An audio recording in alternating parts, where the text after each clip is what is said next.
இந்த குட்டி water fall செட்டப்பில் நம்ம வச்சிருந்த பிளான்ட் எல்லாமே நல்லா வளர்ந்துருச்சு. இன்றைக்கி நம்ம இதில் ஒரு மீன் விட போகிறோம். மணி பிளான்ட் தான் முதல்ல வேர் விடும்னு நான் நினச்சேன். ஆனால் ஃபிலோடெண்டன் தான் முதல் வாரமே நிறைய வேர் விட்டுருந்தது. அதுக்கப்புறம் எல்லா செடியுமே நல்லா வளர ஆரம்பிச்சிச்சு. இன்னும் கொஞ்சம் செடி வைக்கலான்னு சொல்லிட்டு சிங்கோனியம் அப்படின்ற வெரைட்டி செடி ஒன்று நடுவில் வச்சுருக்கேன். இன்னொரு போத்தோஸ் செடியும் பானையில் வச்சுருக்கேன். லைட்டும் பார்த்தீங்கன்னா எக்ஸ்ட்ரா ஒரு 5 வாட்ஸ் எல்இடி வச்சுட்டேன். 15 நாள் ஆனதுக்கப்புறம் எல்லா செடியுமே சூப்பராக வளர்ந்துருந்தது. எவாப்ரேஷனில் தண்ணியெலாம் கம்மியாகி கண்ணாடி ஃபுல்லாக உப்பு பிடிச்சிருந்தது. அது எல்லாத்தையுமே க்ளீன் பண்ணிவிட்டு 50% மட்டும் தண்ணியை மாற்றிருக்கேன். இந்த டேங்கோட கெப்பாசிட்டி பார்த்திங்கன்னா 3 லிட்டரு தான். இதில் ஒரே ஒரு ஃபைட்டர் ஃபிஷ் தான் விட போகிறேன்.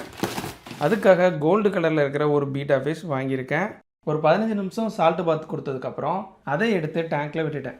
டேங்க் ஆல்ரெடி நல்லா மெச்சூர்டாக இருந்ததுனால போட்ட உடனே செம ஆக்டிவாக இருந்தான். சண்டைக்கு வாடா. இந்த டேங்க்கில் எல்லா வேலையுமே முடிச்சாச்சு. ஒரு புத்தர் மட்டும் தான் நம்ம வைக்கணும். நெக்ஸ்ட் வீடியோவில் நான் அப்டேட் பண்ணுறேன். மறக்காமல் நம்ம சேனலை சப்ஸ்கிரைப் பண்ணி வச்சுக்கோங்க.